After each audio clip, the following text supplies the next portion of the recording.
태어남과 삶이 있어야 죽음이 있습니다. 그리고 죽음이 있어야 부활이 있고요. 예수님의 공생애와 고난과 죽음, 그리고 죽음을 넘어 부활을 기다리고 또 준비하고 기리는 이 사순절 제2주일을 지내고 있습니다. 삶과 죽음 그리고 부활이 서로 분리된 것이 아닌 하나임을 깨닫습니다. 사순절을 지내며 귀한 교훈으로 우리를 이끄시는 하나님의 사랑과 자비가 이 자리에서 영과 진리로 예배하는 우리에게 가득하시기를 성어버의 성자 성령의 이름으로 축원드립니다. 설교를 항상 이제 짧게 하리라 마음을 먹었지만 지난주 이야기를 하지 않을 수가 없겠습니다. 지난주에 다 아마 TV 보시면서 가슴 뭉클함들도 느끼시고 또 오늘 주보에다 썼지만 사필규정이라고 반드시 정의로 돌아간다 하는 그런 확신들을 품으신 분들도 많이 있으리라 생각을 합니다. 그러나라고 하는 그 단어 때문에 몇 번을 깜짝깜짝 놀라고 그러셨을 텐데 저는 될 줄 알았어요. 왜냐하면 이게 너무나 비상식적인 일이니까 되지 않을까 그렇게 좀 믿고 있었습니다. 지난주는 축제이기도 했지만 또 한편으로는 아픔이기도 하였다 하는 생각을 하게 됩니다. 또 국민의 승리다라고 이렇게 이야기하시는 분들이 많은데 승복하지 않는 일도 역시 국민인 것은 마찬가지죠. 그래서 저는 국민의 승리라고 하는 표현보다는 민주주의의 승리다라고 하는 그런 표현을 쓰는 게 좋겠다라고 생각을 합니다. 왜냐하면 이번 이 국면은 어떻게 보면 민주주의와 전제 군주주의의 대결이 아니었나 그렇게 생각을 합니다. 결국 그 싸움에서 민주주의가 승리한 거라고 보고요. 저는 뭐 당연히 동의하지는 않지만 아직도 왕을 그리워하고 절대 권력자의 출현을 기다리는 그런 사람들이 있구나 하는 것을 인정하지 않을 수 없고요. 또 그러면서 어렴풋이 이해도 갈 것 같다 하는 생각이 들어요. 왜냐하면 정말 가난했고 먹고 살기 힘들었고 그러다 보니까 배운 게 없고 뭔가 인격이 형성되기도 전에 전부터 돈벌이에 나가서 가족을 부양하는 그런 인물을 띄우서 살던 그 세대가 근대화 시대에 경제라고 하는 그 주제에 청춘을 불살리면서 어떻게 하면 자기라고 하는 그 존재를 만들고 그 존재의 정체성을 성립해 갔을 텐데 근데 그 사람들이 이제 너무나 빠르게 급변하는 이 시대에 자기 자신의 정체성이 위협받으면서 아마 이런 방식으로 자기의 존재를 확인받으려고 하는 게 아닌가 하는 그런 생각을 좀 하게 됩니다. 물론 그 세대 모든 분들이 다 그렇게 좀 과격하게 극우적으로 나가는 것은 아니기 때문에 더욱 안타까운 마음도 듭니다. 제가 보니까 그래도 좀 고급 교육을 받고 하신 분들보다는 좀 학력이 좀 낮고 그러신 분들이 더 이쪽이 많이 경도돼 있다 하는 것들을 그런 여러 가지 통계 자료가 보여주고 있어서 안타까운 마음들이 드는데요. 아무쪼록 이 국가적인 축제가 진정한 축제로 승화돼야지 아픔을 반복하는 그런 일들로 또 그렇게 바뀌지 않도록 바라며 우리 모두가 나라와 민족 그 다음에 우리 사람들을 위해서 기도해 주시길 부탁을 드립니다. 지난주에 제가 설교한 거 혹시 기억하시는 분 계십니까? 제목이 뭐였을까요? 제가 했던 설교가 제목이 본문은 뭐 당연히 기억이 안 나실 것 같고요. 네. 계속 지금 시리즈로 마가복음 이렇게 쭉 해나가고 있는 과정이기 때문에 오늘 읽은 본문이랑 조금 앞에 있는 본문이긴 합니다. 제목은 기억 안 나시죠? 네. 저도 뭐 제가 한 설교가 잘 기억이 나지 않습니다. 제가 지난주에 했던 설교의 요지는 뭔지 혹시 기억이 나시는 분 있습니까? 네? 말씀을 들어야 되는 분이 아니었어요. 말씀을 듣죠 항상. 그건 아닌데. 네. 제목이 맞아요. 제목이 너희는 그의 말을 들어라 라고 하는 게 제목이었습니다. 네. 살짝 기억이 나는 것 같죠? 네.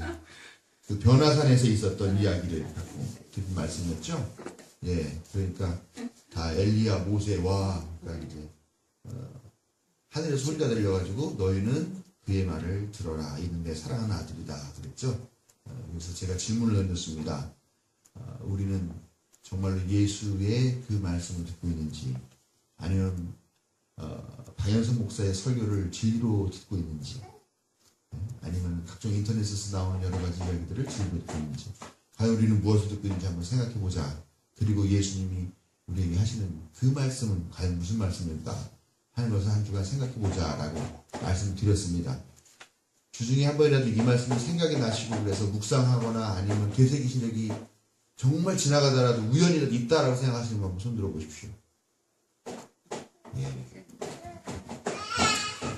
전 세계 어디에 가서도 결코 들을 수 없는 이 박연선 목사의 주옥과 같은 설교가 단 한 번에 발설하는 설교로 끝나버린다는 것은 참으로 우리 인류에게 불행한 일이라고 생각합니다.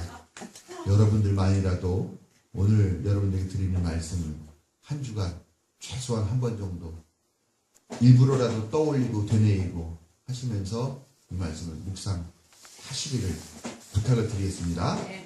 매주 이거 물어볼 겁니다. 앞으로. 오늘 말씀의 위치는 어디냐면 예수님께서 순환과 부활의 예고를 하십니다. 처음으로요. 처음으로 그때 부활하시고 나시고 그 다음에 변화산에 올라가서 신비한 체험을 하고 내려온 말씀, 그리고 산에서 내려왔더니 한 아이가 입에 거품 물고 막 이를 갈고 하면서 또 몸이 뻣뻣해지게 하는 그런 귀신에 들려서 불에도 넘어지고 물에도 넘어지고 해서 그 아버지가 이 아이를 데리고 와가지고 할 수 있거든 뭐 좀 해주십시오 이런 이야기가 있고요. 그 다음에 바로 이어지는 말씀이 오늘 읽은 말씀, 고난과 부활을 두 번째로 예고하시는 이 말씀입니다. 마가복음의 편집에 따르면 예수님은 지금 계속 첫 번째 자기의 고난과 그 부활에 관한 말씀을 하시면서 그 이후로 계속 부활, 죽은 가운데 살아난다, 이 말을 사람들에게 얘기하지 말아라, 내가 또 죽었다 다시 살아날 거다, 이 말씀을 지금 계속 연이어서 하고 있는 것으로 이 마가복음은 이야기를 지금 풀어나가고 있습니다. 첫 번째 예고 때는 너희 사람들이 나를 누구라고 하느냐, 그러니까 예수님 베드로가 얘기했죠. 주님은 그리스도 선생님은 하나님의 아들이십니다 얘기했단 말이에요. 그러니까 네가 참 잘 대답했다 그러면서 막 얘기를 하시고서 내가 이제 곧 고난을 당하고 끌려가서 죽음을 당하나 사흘 후에 다시 살아날 것이다 라고 이렇게 얘기했단 말이에요. 근데 베드로 어떤 반응을 보였습니까? 예? 이거 제가 이거 보여드렸죠 지난번에. 이거 멱살을 잡고 그러니까 이렇게 붙들어서 끌어당기면서 항의하였다.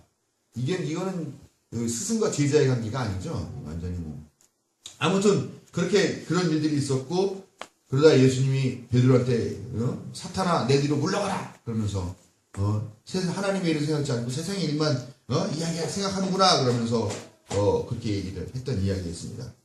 그리고 변화산에 이제 베드로와 요한과 누구예요? 안드레인가요? 누가 이렇게 세 명을 데리고서 산에 올라갔는데 거기서 모세와 엘리야의 영혼인지 헛것을 받는지 하여간 모압 사람들이 와서 예수님과 대화를 나누는 걸 보고서 제자들이 또 헛소리를 합니다. 여기에다가 초막 3개를 짓고 여기 머물러 살게 하시고, 그러니까 웃기는 소리 하지 말라 그러고 내려오죠. 그럼 내려오면서 예수님이 뭐라고 말씀하시냐면은 내가 다시 죽은 사람들 가운데에서 다시 살아날 때까지는 오늘 본 것을 아무에게도 얘기하지 말아라 이 이야기를 합니다. 그러자 이 제자들이 무슨 이야기를 하느냐, 죽은 사람들 가운데서 다시 살아난다는 게 무슨 말이냐 이 얘기를 합니다. 그리고 나서 오늘 말씀에서 다시 예수님이 사흘 후에 살아날 것이다 라고 그렇게 말씀하세요. 자, 요거는 뭐 지나간 얘기를 한번 드려보면, 예수님이 돌아가신 후에 사흘 후에 부활하셨습니까? 사흘 만에 부활하셨습니까? 사흘날 부활하셨습니까? 사흘 만에. 또 사흘 후에나 만에나 후에나 같아요? 사흘날은요? 다 같은 말이에요? 예. 마태, 마가, 누가에서 다 다른 단어를 씁니다. 마가에서는 사흘 후에라는 단어를 쓰고요. 마태복음에서는 사흘 만에라고, 사흘째 되는 날에라는 단어를 쓰고요. 그 다음에 누가복음에서는 사흔날이라고 하는 단어를 씁니다. 예. 장로님, 네. 사흘 후에 만나요. 그럼 며칠입니까? 또 사흘 만에 만나요라고 말하면 며칠이고, 사흘 후나 3일 만이나 네. 만나는 사흔날이나. 만나지는 날짜는 똑같은데. 네. 만나신 날이 똑같은가요? 저는 그렇게 약속하면은 약속이 어긋날 것 사흘 같은데요. 후니까는 나흘째 되는 날 만나는 거고. 그럼 예수님이 나흘 만에 부활했다는 얘기예요? 사흘 후가 되면 사흘 후 3일 지난 다음에 만나자는 얘기야. 네. 그러니까 이 단어가 우리가 흔하게 다 섞어서 쓰면서 예수님은 돌아가신 지 사흘 만에 부활했다고 이렇게 얘기를 하지만 사실 이게 정확한 얘기가 좀 애매한 부분들이 있더라고요. 이것도 제가 나중에 한번 설교를 하게 될 것 같긴 한데요. 아무튼 예수님이 다시 사흘 후에 다시 살아날 것이라고 말씀하셨습니다. 오늘 말씀을 보니까 제자들은 여전히 예수님이 하시는 말씀이 뭔 말인지를 깨닫지 못하였고요. 거기에 추가해서 묻기조차 두려워하였다 라고 이야기를 하고 있습니다. 죽었다가 다시 살아난다.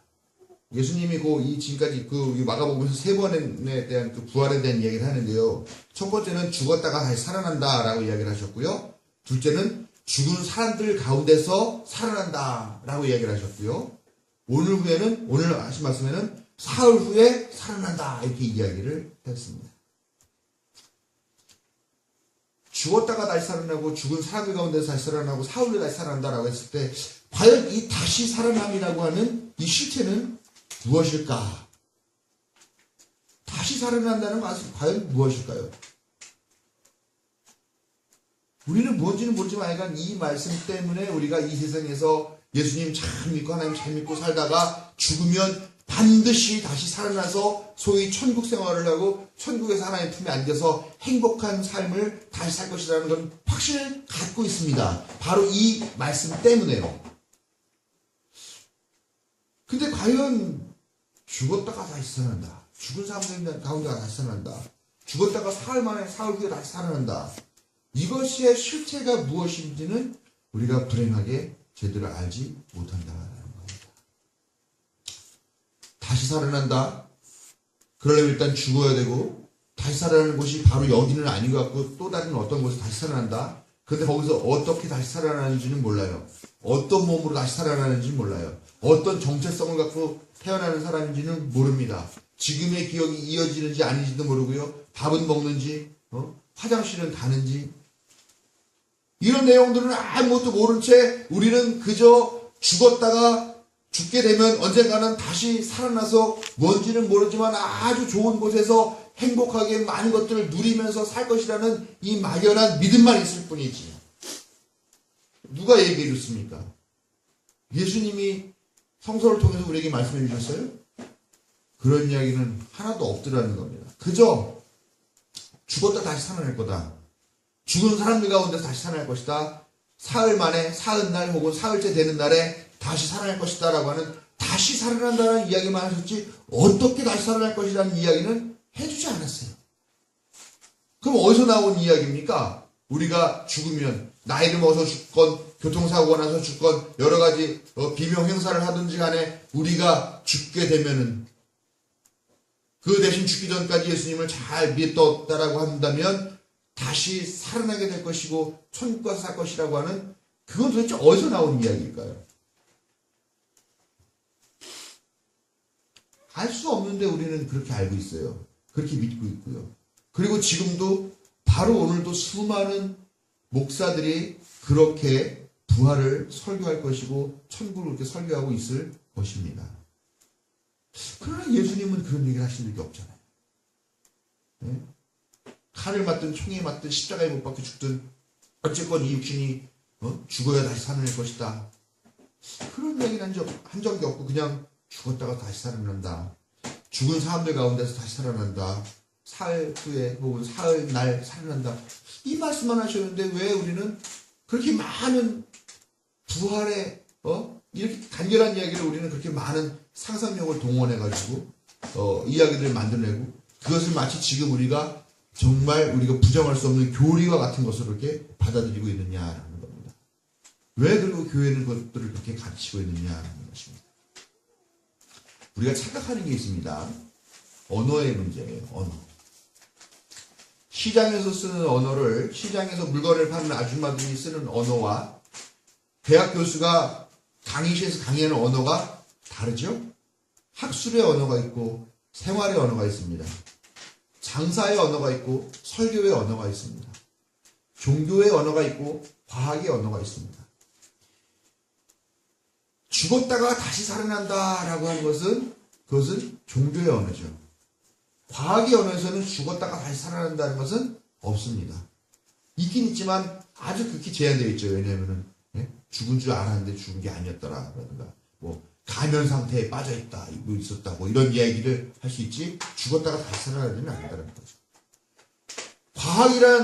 과학의 언어는, 일상적인 상식을 반영해서 그런 내용들을 이야기를 하지만, 종교의 언어라는 건 뭐냐? 많은 상징과 암시와 함축적인 의미를 담고 있는 것이 종교의 언어다라는 겁니다. 그런데 예수님이 종교의 언어로 하신 이 말씀을 우리는 오늘날 과학의 언어나 일상의 언어로 자꾸 해석하고 이해하려고 하고 있다는 겁니다. 우리의 몸이 끽 하고 죽었다, 호흡이 끊었다, 심장 박동이 더 이상 진행되지 않는다, 그게 죽은 거지. 그치? 근데 그게 다시 돼서 살아나게 될 거야. 과학의 언어로 물론 말도 안 되는 언어입니다만 우리의 죽음과 우리의 부활이라는 것을 자꾸 우리의 과학적인 그런 언어로서 이해하려고 하는 오류를 범하고 있다. 과학이고 상식의 관점으로 오늘날 우리가 부활을 생각하고 부활을 상상하고 부활을 이해하려고 하니까 예수님께서 말씀하신 부활도 자꾸 이런 관점으로 우리가 생각하게 되는 관성을 갖게 되었다라는 것입니다.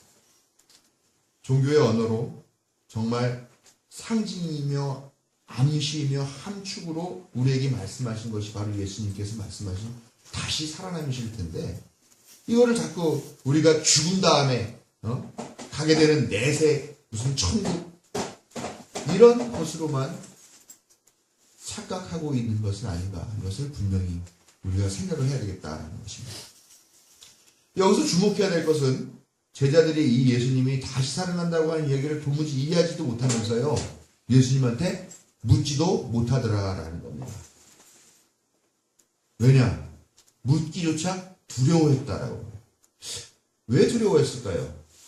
우리가 아이들이 학교 갈 때 학교에 다니기 시작하면서 꼭 자녀들에게 하는 말이 있죠. 모르는 거 있으면 꼭 선생님한테 손들고 물어봐라. 물어보는 건, 몰라서 물어보는 건 부끄러운 게 아니다.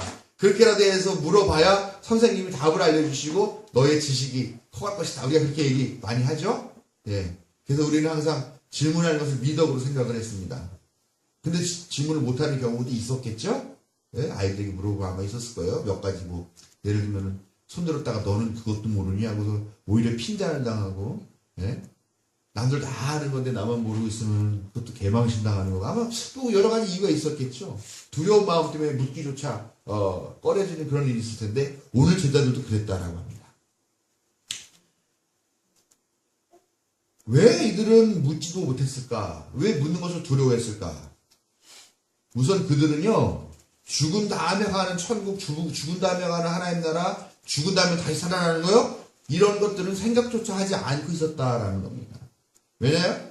지금 그들은 죽은 다음의 세상이 아니라 지금 여기서 예수님과 함께 세상을 뒤바꿔 놓고 예수님이 유대인의 왕이 되면 나도 거기에서 한 자리 해야지. 내가 영의정 너는 좌의정이고, 예? 이걸 해야지.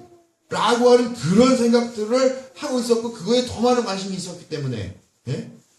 그런 다시 살아나는 것 따위는, 죽은 이후의 세상 따위는 관심도 없었다.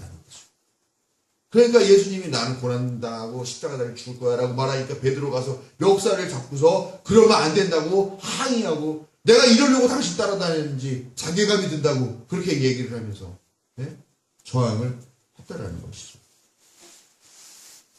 그거는 예수님께서 사탄의 생각이라고 그건 사탄의 일이라고 규정을 하신 거죠. 그거는 탐욕입니다. 분명한 탐욕입니다. 욕심입니다. 그 욕심들이 또다시 드러날까봐 두려웠던 것 같아요. 또 하나, 묻기조차 두려워한 이유가 뭘까? 괜히 물어봤다가, 야, 내가 지금 부활해서 다시 살아난다는 얘기를 벌써 몇 번째를 하는데, 넌 아직도 이해 못하고, 아직도 깨닫지 못하느냐? 내가 언제까지 너희와 함께 있어야 하느냐? 라고 그렇게 핀잔을 주시는 그럴지도 모르겠다는 생각 때문에 이 말씀을 묻기가 두렵지 않았을까 하는 생각을. 또 하나 상상 가능한 게 이런 게 있을 것 같아요.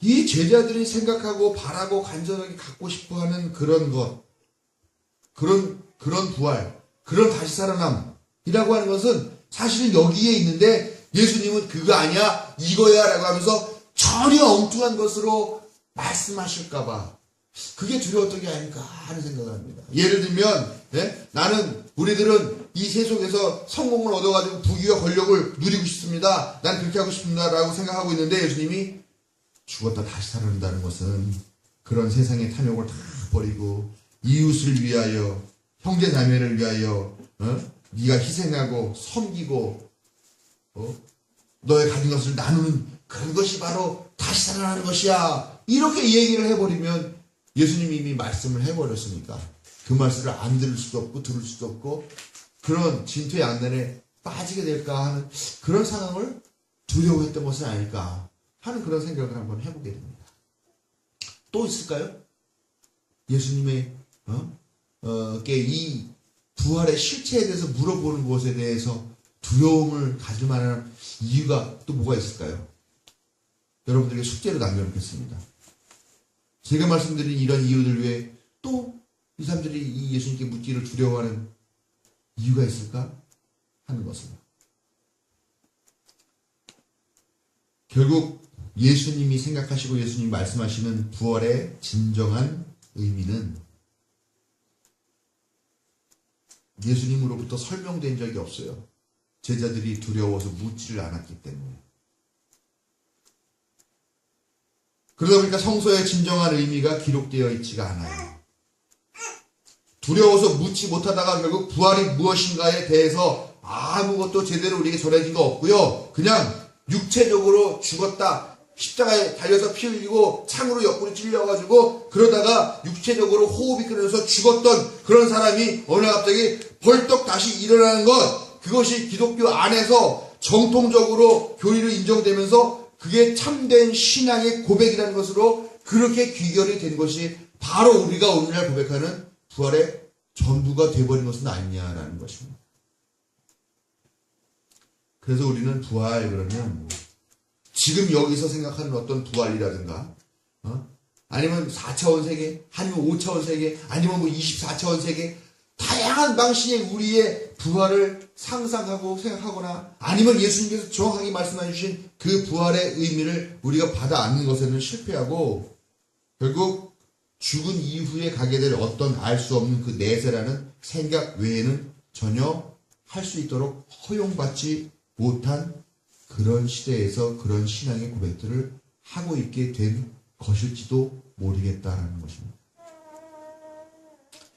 묻기조차 두려워했기에 예수님이 정말 말씀하시고자 한 그 부활의 의미는 여전히 명확하지 않게 되었습니다. 그런데 오늘날에도 난 역시 묻기조차 두려워하는 것은 아닌가 하는 생각을 하게 됩니다. 예수님은 육체적인 죽음 이후에 부활과는 또 다른 의미의 거듭남이라는 것도 얘기를 하셨거든요. 그랬더니 이 사람들이 이걸 또 과학적으로 이 말로 들어요.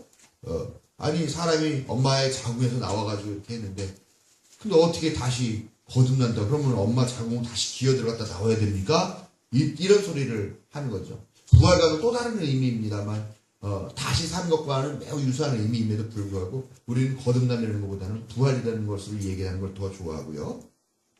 그럼에도 불구하고 교회는 내세만 가르치고요. 육체적인 부활이 정통 신앙이나라고 그렇게 교인들을 세뇌하였습니다. 그래서 우리도 다른 의미의 부활은 생각하지도 못하고 종교적 언어로서의 그런 상징과 암시와 압축이 들어있는 그 의미, 그 부활은 생각하지도 못하고 교회 안에서 그런 혹시나 다른 생각들을 꺼내지도 못하더라라는 겁니다. 왜냐? 그렇게 했다가는 권사님, 집사님 아무래도 이단 쪽으로 가고 계신 것 같아요. 잘못 믿고 계세요. 그렇게 손가락질 당하고 비난당하고 믿음 없다는 소리를 들을까봐 역시 오늘날 우리도 묻기조차 두려워하는 것은 아닌가라는 것입니다. 예수님이 말씀하셨지만 제자들은 알아듣지 못하고 그 죽은 사람들 가운데서 사흘 후에 다시 살아난다는 것이 무엇인지 이제는 여러분들이 일상생활 가운데서 진지하게 물어야 될 때라고 생각합니다. 제가 알려드리고 싶습니다. 그러나 제가 알려드리면 여러분들이 스스로 생각해내지 못하잖아요. 그렇죠? 솔직히 말씀드리면 저도 잘 모르겠습니다.